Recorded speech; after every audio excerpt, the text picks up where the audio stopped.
And in our last of the Godzilla series, we'll actually have the match that we've all been waiting for, where he meets up with King Kong in the Ultimate Smackdown. So I'm once again John Chang with Dan Edmonds. Hi there. And yeah, I think what's called we talked considerably about both of these kaiju monsters and stuff, and you know, in the of course the King Kong series and everything, and then now we're talking about the you know, quote unquote King of Monsters. And I guess, you know, what are your thoughts before we went into this kind of ultimate match, I guess? Smackdown. Yeah, I mean, we've spent quite a long time watching both King Kong and Godzilla movies. And I mean, you know, if you try to sort of boil it down, you know, King Kong was pretty much filmed, the original in the 30s, was almost, you know, it's basically like fear of black men almost was the basic undercurrent of the original King Kong. And Godzilla was kind of an expression of Japanese post-war trauma. So is King Kong versus Godzilla fear of black men versus post-war Japanese trauma? Unfortunately, it's not quite as simple as that. But but there's definitely, you know, there's definitely some interesting undercurrents. I mean, I'm probably going to continue on my theme of social unrest and its connection to monster movies, because there's an interesting one in this 1962 movie. Yeah, and in the 62, this is actually apparently the first time that both of these monsters have been in color. And Right. you know, because before that, you know, of course, the different versions we looked at, they were black and white. So it's interesting that, like, you know, like, I guess at a certain point, you know, people started kind of realizing, hey, you know, I kind of, these are money makers, so we can kind of put some money into it and stuff. And what's interesting about this particular version, the 62, is that there's actually, you know, just like the Godzilla movies, there's a Japanese original, and then there's a US version that they kind of dubbed and edited and everything. Yeah, but I heard there's an urban myth about that, where King Kong wins in the US one, and in the Japanese one, Godzilla wins. But apparently that is not true. There is pretty much the same story for both, but it's just become an urban myth that, because I mean, in this, I mean, before we get into it properly, I mean, I suppose King Kong kind of wins is kind of how I saw it, which is an interesting sort of take. But I mean, if we feed off last week's story about why it is that you know, Godzilla, King of Monsters, then Skull Island, now this, they're doing well in the box office, and you know, Kong versus Godzilla was, I think, the highest grossing movie this year, from what I understand so far. And I've been sort of tracking this against general social unrest, and you can see the trend lines increasing as these movies are getting more and more popular. And I started looking now, of course, I just Google that whenever there's a monster movie. And lo and behold, 1960, there was the US-Japan Treaty of Mutual Cooperation that kind of got pushed through in a way that kind of people felt was slightly undemocratic, from what I can glean from cursory glances over Wikipedia and things. And this produced probably one of the biggest protests in Japan. There was literally hundreds of thousands of people on the streets every day, and petitions with over 10 million signatures against this Treaty of Mutual Cooperation between the US and Japan. Japan obviously felt like a lot of this had been imposed on them anyway by the US after World War II. But as we've sort of seen more on the nose represented in Shin Godzilla. But, you know, this led to one of the biggest protests, and lo and behold, a year and a half later, we get King Kong versus Godzilla. King Kong in this case is representative of, is the most recognizable symbol of a US monster, essentially, in cinema. Godzilla being the equivalent for Japan. Yeah.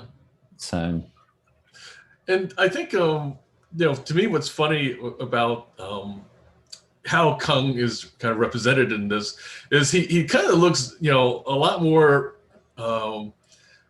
I mean, lack of a better way to put it, fake and stuff. He kind of has this kind of silly kind of, look and everything. I mean, I imagine part of it is that like kind of the transition to color probably didn't, do justice. Like you can hide a lot more sins, I think, in black and white. But here, like it's very plain. Like he looks much more like a guy in a suit than Godzilla, even though like we know both are and stuff.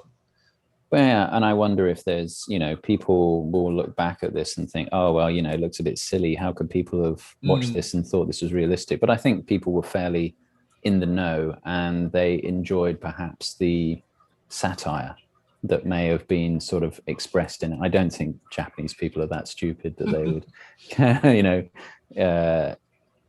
take this at face value. This is a realistic fight between two monsters. I think this is an expression of the frustration, basically, to some degree. And it's interesting what you said about him looking kind of stupid, because one of the main characters in this is the editor of the media company that's trying to get the big story, the King Kong story. And that kind of sensationalist attitude that he has is something that I think, I'm literally just sort of pulling this out of my nether regions, but I don't think sensationalism is something that is inherent in Japanese culture, and far more something they identify as more, a US characteristic. And this editor is he's made a buffoon of, right? He's portrayed as someone who's kind of slightly idiotic. Well, apparently the Japanese version like kind of has more emphasis on that what they're doing partially is commenting on how the US has influenced Japanese culture with television and like kind of advertising, like there's even the whole thing of like kind of that they bring the smokes, right, the cigarettes to the natives and everything. And as we know through Mad Men, the tobacco industry was really like killing it in terms of like blitzing both the airwaves and like kind of print and stuff, just constantly bombarding people with like hey, smoke, it's cool, and like kind of, and it was all about kind of the fashion and like, and people realized like the more they pumped into media, the more it translated to profits. Yeah, I know. I kind of read it as a clash of cultures in the the US versus Japanese culture, and what effects those would have on because you have the two guys who are there trying to get the story, who are they just got their Hawaiian shirts on and they're partying away because they're media people, and that's probably a perception of how the US is doing compared to Japan or something like that. They're a bit like Rosencrantz and Guildenstern, these kind of like these buffoons that kind of let's go each with half a brain that kind of were hired to capture and bring back King Kong and stuff. And the thing I couldn't help but wonder was like did they not think that like maybe the city and the country would like have a slight permit issue with like bringing this massive monster? Yeah, well, I think that's interesting, isn't it? Because that was one thing that was never an issue in the original Kong. There was no sort of thing of the danger, and I think that's and I think that's more of in the original Kong. It's more of an expression of speculation and wealth at the expense of everything else. Like this monster, in some degrees, you could say it's a fear of black men, but it's also I think a fear of Wall Street and the the Roaring '20s and the effects it had in the '30s. So it's well, I think the whole permit thing is, do we let this thing in? Right. So I think it's an expression of that treaty that had gone on a year or two before.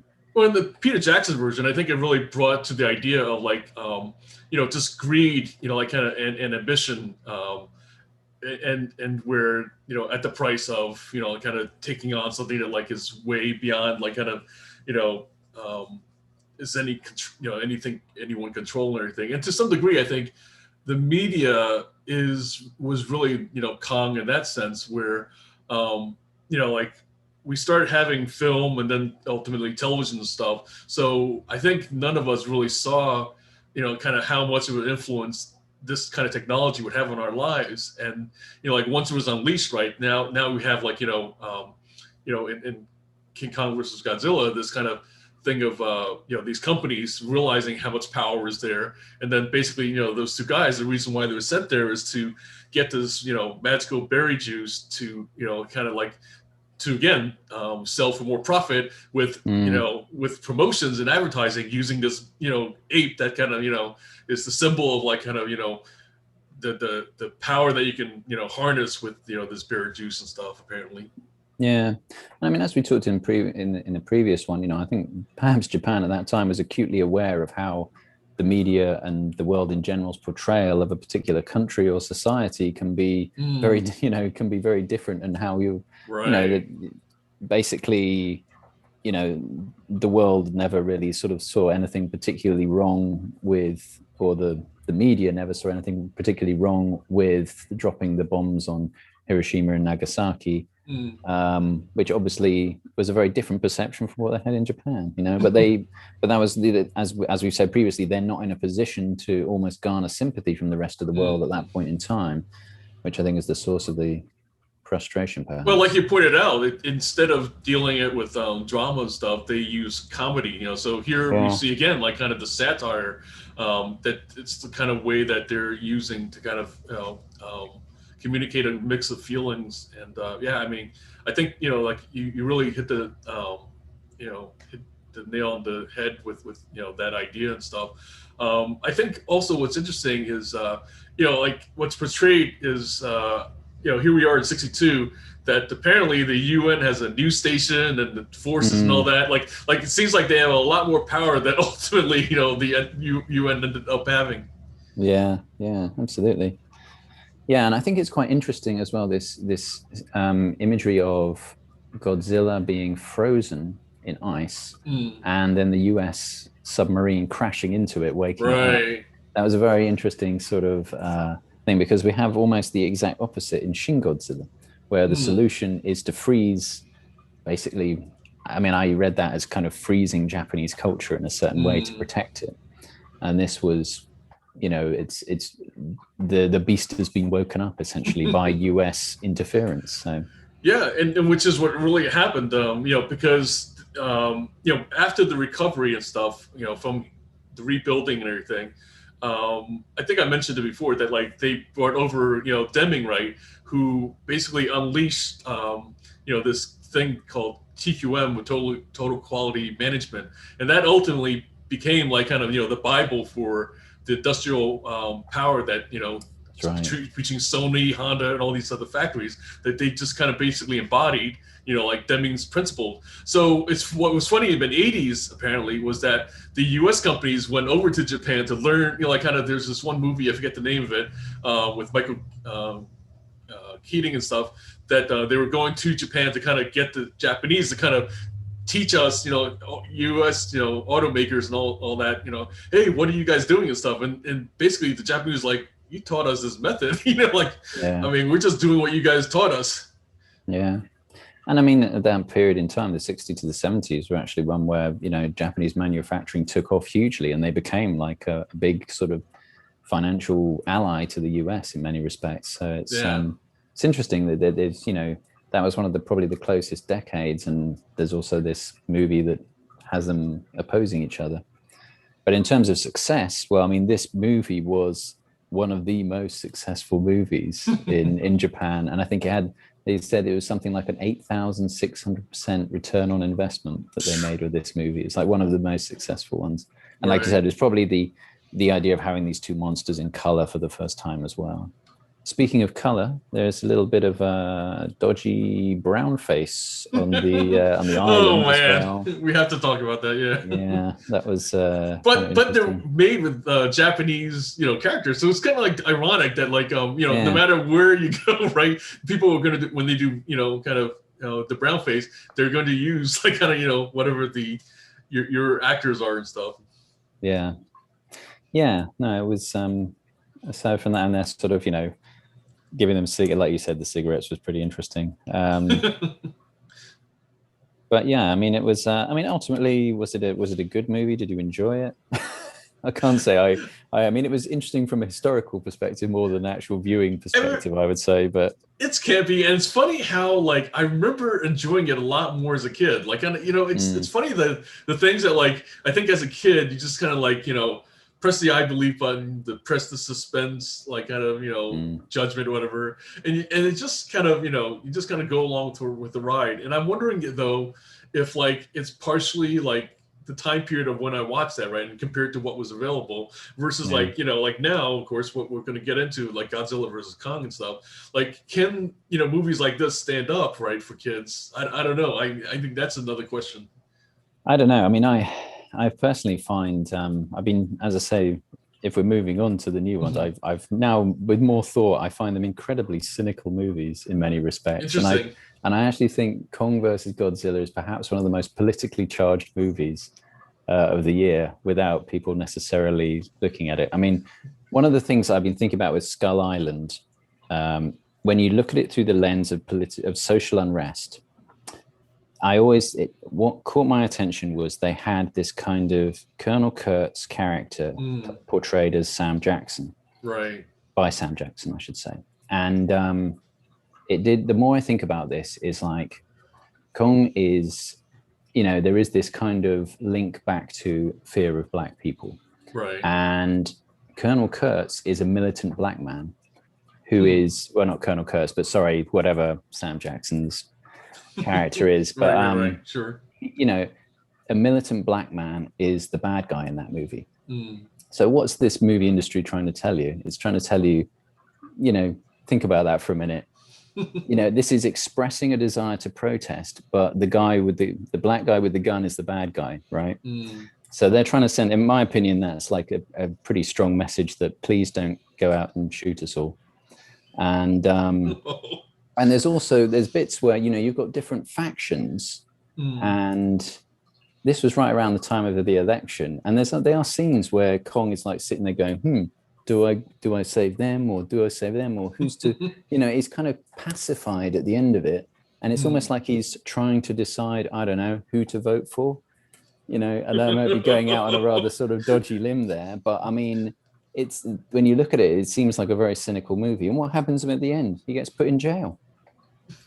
I mean, it boggles my mind when you peel back a few layers of this movie.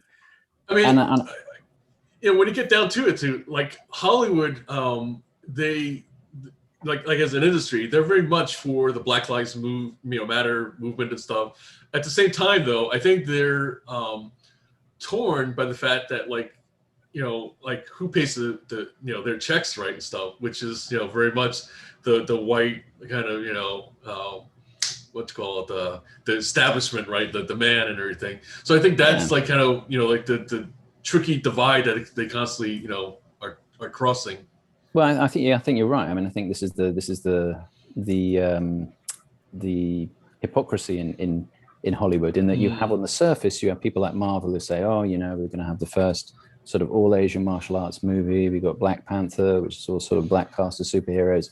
Then by the same token, you've got sort of a monster movie. The Harvey Weinsteins. Well, yeah, them as well. But, you know, it's expressing where they're trying to sort of capitalize on an unconscious frustration that can only be expressed through movies, essentially.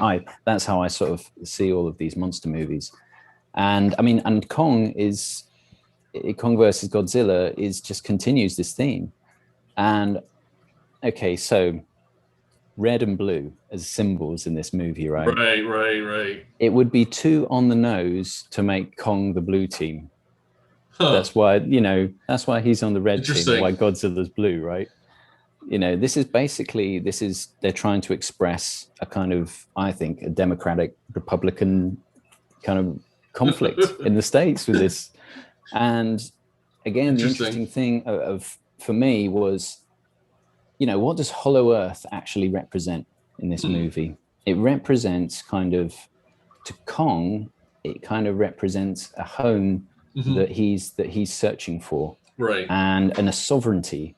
I mean, what is it? They go through all this trouble of getting to Hollow Earth, and what is there? There's just one big throne for Kong to sit on, Nothing else. I mean, it's like, it was weird that there was just this one thing there. And I think this kind of is trying to express some sort of lack of sovereignty that Black people have in US society. And I'm going out very much on a limb there, but I just don't understand what other symbol you're trying to throw in there with a big throne and Kong sitting on it. It's like, and I'm being very cynical here because I think that's how Hollywood views this whole franchise, to be honest with you.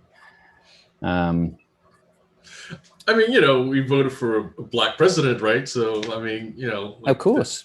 What's called? I think for me, like, and what's funny is I've recently, I finished the Michelle Obama biography, and I kind of, went through at least a good chunk of the, Barack Obama bio and stuff. And I tell you that, like, the thing I got out of that is that, like, here is this kind of, like, of course, after he became president, like, he was, like, kind of world known and all that kind of stuff. But before that, they're relatively, like, kind of, a political couple from, Illinois. I mean, that was relatively all they were and everything. But I think as time went on, there was, like, kind of this, I feel like they really got propelled by, like, people's idea of, hey, we can finally have a Black president and everything. I think that's really what propelled him. He was just the right person at the right time. And I guess for me, like, kind of maybe, like, kind of the connection there is the fact that, like, maybe, yeah, I mean, that was, like, enough for some people, but then I think it's, like, kind of ultimately that the red, blue state thing, I think is, like, kind of this thing of, like, on one hand, there are people who feel like that's not enough yet, even so, and then there's other people who are like, like are thinking that, like, that's more than enough.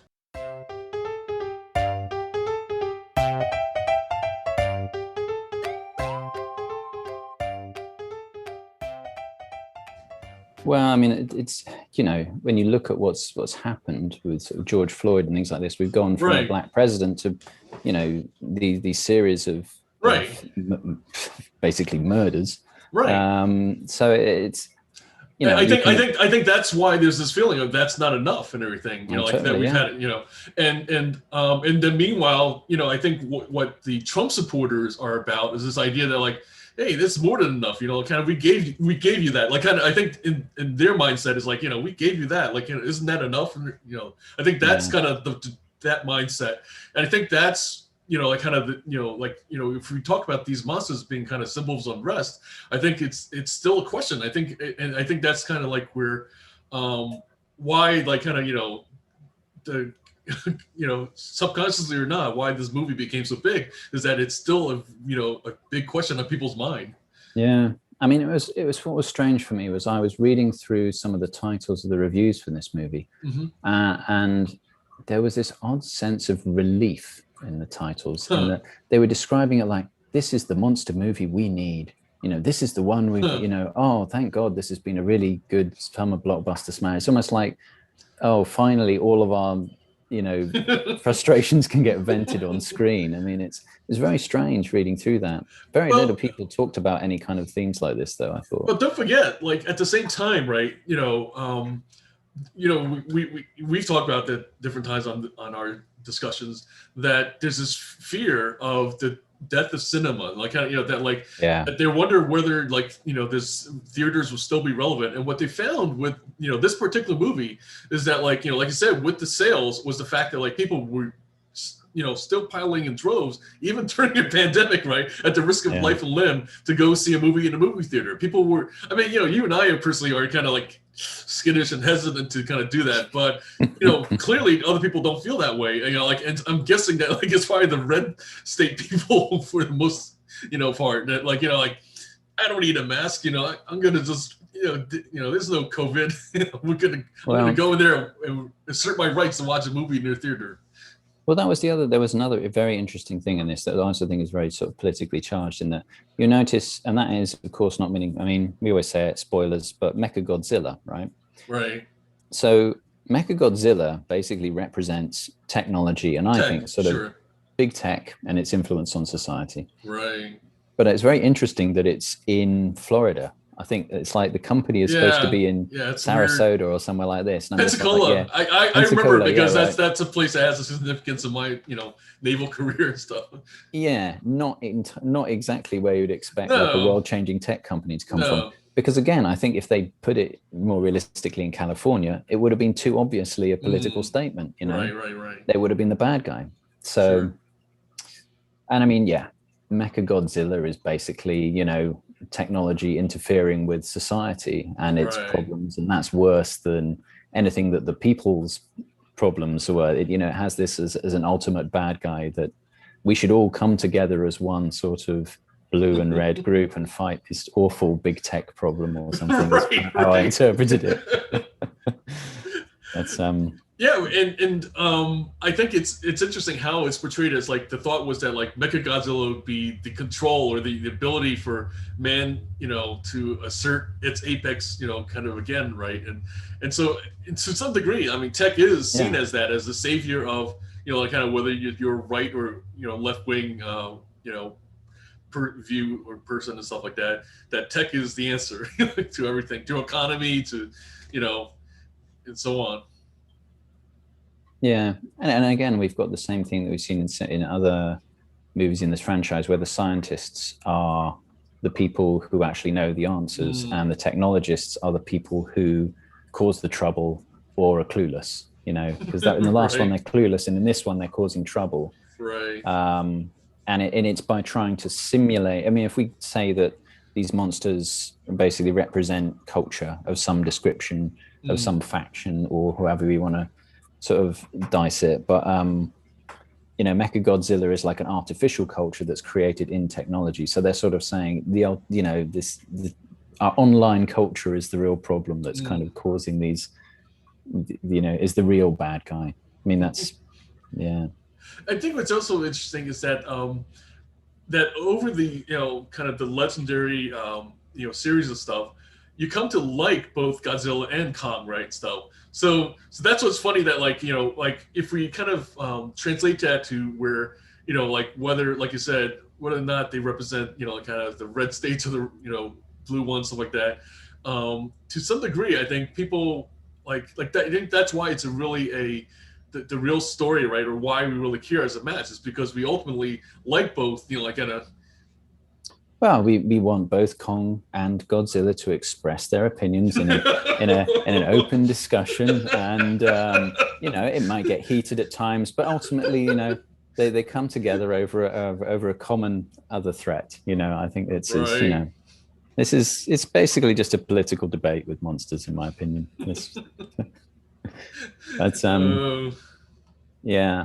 I mean, another thing I thought was interesting from this was just from a purely kind of sign of the times thing, was that the truth, whereas in previous movies where they've talked about conspiracy theories or it's science fiction stuff, they've been watching YouTube videos. Now in this one, they're listening to podcasts. Oh, right. To get their truth. It's That's like true. they've moved on from video to podcasts. So yeah, I guess for me the phenomenon that's funny about that is that we went from like text only to a bit of audio and stuff like that to video, and then now we're kind of going back to audio and stuff, and then more recently, I'm not even sure you're familiar with like kind of the phenomenon with Clubhouse and stuff. Absolutely. But it's a social media that's an audio only. It's like, I mean, I think that's kind of interesting because of the ability to ask questions. It's kind of, it's a mixture of sort of asynchronous and synchronous sort of voice stuff. So it's I mean, there's already people I know who are like jumping all over Clubhouse and are really into it already. I'm far too antisocial to enjoy Clubhouse. But but I'm wondering if there's something to it in the sense of like that people like why like video may be a little bit off-putting, that like to be seen and stuff like that, and versus Clubhouse, right? They hear your voice and maybe they identify, or they recognize you not only by your voice but also that they see an icon or anything like that, and that's enough to make a connection. I mean, I don't know if it's that or if it's the fact that like you have the thing where some people are very more auditory versus like visual stuff. I actually think it's a pace of life timing issue, because there are lots of things that and I think people are getting to a point now where the whole YouTube rabbit hole is getting a bit tiresome. Like, you want to learn about something, God forbid we read about it, but you don't want to necessarily watch a 10-minute video on everything, you know, especially when there's all these bloody things that, like, they're teasing you along. It just becomes such a waste of time. You just want to know. I just want to know what were the 5 best fatalities in Mortal Kombat. You know, just show me the fatalities. That will take 30 seconds. You don't need to string this out into a 10-minute video. And I think podcasts, you can get on with something else while you're doing it. You know, you can go and do the washing up or whatever, and you still keep going. Yeah, you can be at your desk at work. Yeah, like maybe while they're driving, or like, you know, maybe they're washing their dishes. Yeah, I think the attention economy has been too greedy, essentially, and podcasts are a result of people sort of pulling back on that a little bit. Right. That's an interesting point, that like when you're watching video at different times, your attention's on watching it and listening and stuff, versus, like you said, you know, with something that's just the voice only, it's like kind of, you know, something that is less grabbing of your attention. Yeah, I mean, I think that's a really valid point. And it's good news for cinema, I think, in a way, actually, because it means that a visual medium becomes more of an event. You know, a blockbuster is something. We've been listening to podcasts all summer during the lockdown. Then a big sort of high budget Hollywood blockbuster is something that's worth going seeing, because you've not watched. Yeah, I mean, there was a point where I was watching loads, you know, binging lots of TV, and I just don't do that anymore. I probably listen to podcasts, and even those I'm starting to sort of trail off on now. Probably us doing this show is it's about the only video I watch these days. And I think another interesting aspect, you know, like we kind of talked a little bit about the idea of, you know, like the question of, you know, movie theaters going away. And I feel like we've talked about this before, that different times, I remember even as a kid, that like the experience of going to a theater is like a very like spiritual kind of experience, you know, because you're in this kind of communion with others who are like kind of reverence of, you know, kind of, and, you know, like I know that the diehard Christians will kind of call this kind of profane kind of, and we're, you know, blasphemy, and we're kind of like, you know, worshiping a false god and all that kind of stuff. But to me, it's more just simply that like there's a sense of connection with others who are like, you know, basically our attention is on this, you know, like kind of the screen, that like we're seeing like this, you know, story unfold and stuff, and it's like kind of, you know, we're all doing it kind of together, and it's kind of like, and it's like for this, you know, hour and a half, 2 hours and stuff, that it has our attention, and we're all like focused on, you know, and riveted on what's happening up there.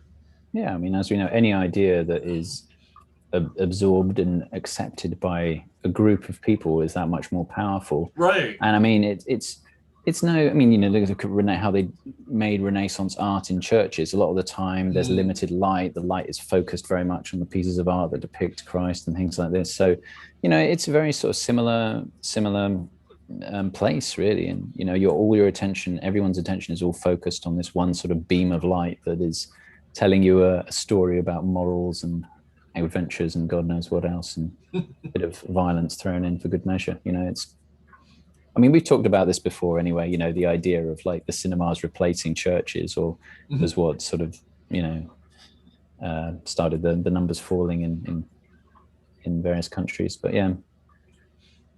And you know, ultimately though, like let's call it, at the same time, like I think that's the thing that we miss, is that like you know, granted it's only April, but this, you know, this movie is like kind of, you know, the epitome of the stuff that we're used to watch each summer, right? Where you're getting out of the heat, you're kind of like, you know, this blockbuster movie, and it just, you know, just fun, and like, you know, I mean, granted we're kind of like bringing some different ideas and thoughts into it, but a lot of times people are just going there and they're just, you know, enjoying the spectacle of it.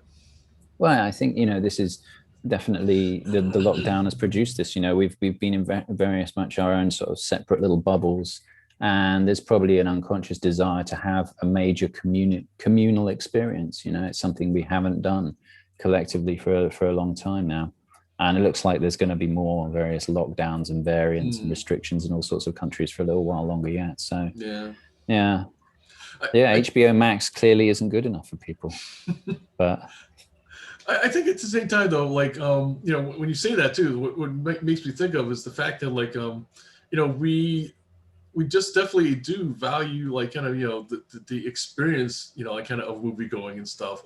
It's it's the we joke about the expensive popcorn, we joke about like kind of the expensive the tickets that keep going up in price and stuff, but besides like kind of all the reverence stuff and the spectacle and everything, it's just something that we like grew up loving to do and stuff, and then something we want to share with our kids. And it's just something that like it's really hard to duplicate that, even if you have a tricked out home theater and everything. It's just really something like kind of you just, there's not much else like it and stuff. Yeah, and I think the lockdown will actually have a huge impact on generations to come. I mean, if you're a believer of the Great Reset and we'll be renting everything and owning nothing, I think younger generations will be living in more communal sort of centers where they can walk to wherever they're going, their job or their entertainment. It'll all be very environmentally friendly and everything. But I think there's definitely that communal element. Funnily enough, if I had to make a prediction about the future, I would say that there's going to be a lot more spirituality in the future and these sort of communal things in the future as well. I think what's also funny to me is much as like kind of maybe somebody might balk at like the idea of that, about kind of the connection between like spirituality and movie going experience and stuff. But let's face it, the churches rather that have succeeded more and stuff have done more of a theatrical production. I don't know if you're familiar with like kind of you go to some of these churches that are thriving and everything. They're full blown musical numbers and big screens projecting kind of images and in full band and all that. I mean, so they realize the power of the theatrical production and stuff, and that like people want to be entertained. I mean, it's kind of like where it's easier to kind of tuck in the medicine, right, with like kind of like the dog food and everything like that, rather than like what's called, not that dog food is like necessarily the desirable ability of movies and stuff, but it's just the bottom line that like something that's more desirable, right, for whoever is the dog and everything like that.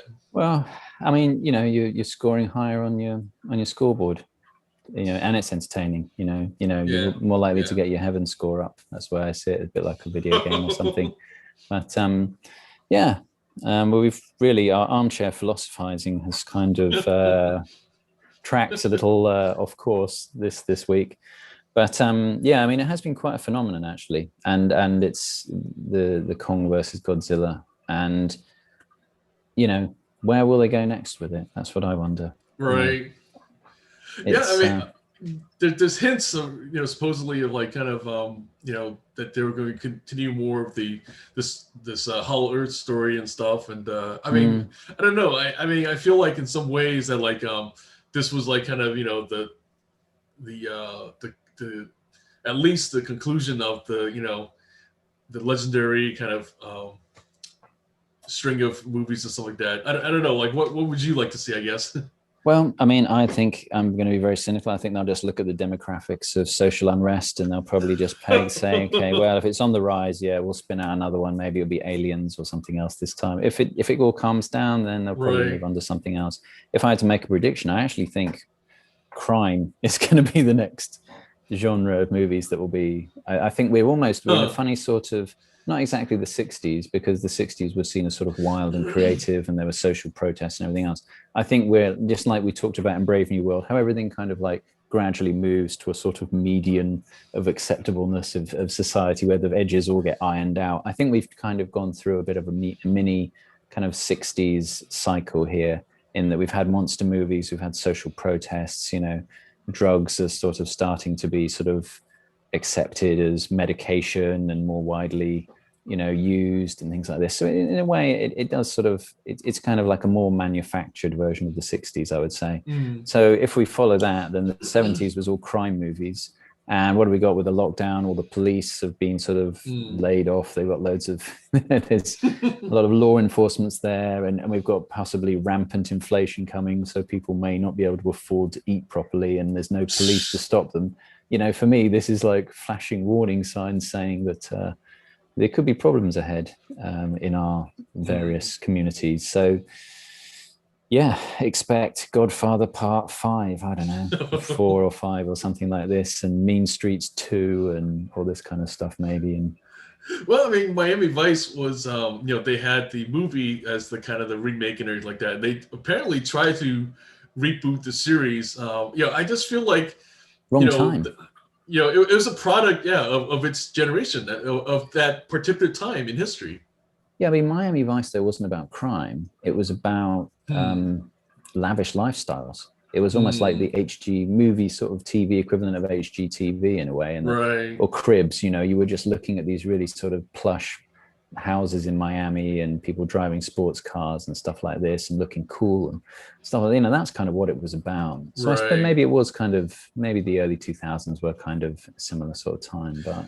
Yeah, the only time that you saw anything like kind of the real work, the surveillance, or like kind of the digging and all that kind of stuff was like the cut in between the action scenes and stuff, like versus the reality, right? Where like you're sitting there and surveilling, like kind of a perp and stuff for like hours and hours, and then like maybe like having the kind of the bust, whatever, like kind of the few seconds, like that's the reality versus like what you see is mostly busts, and then like occasionally like kind of like.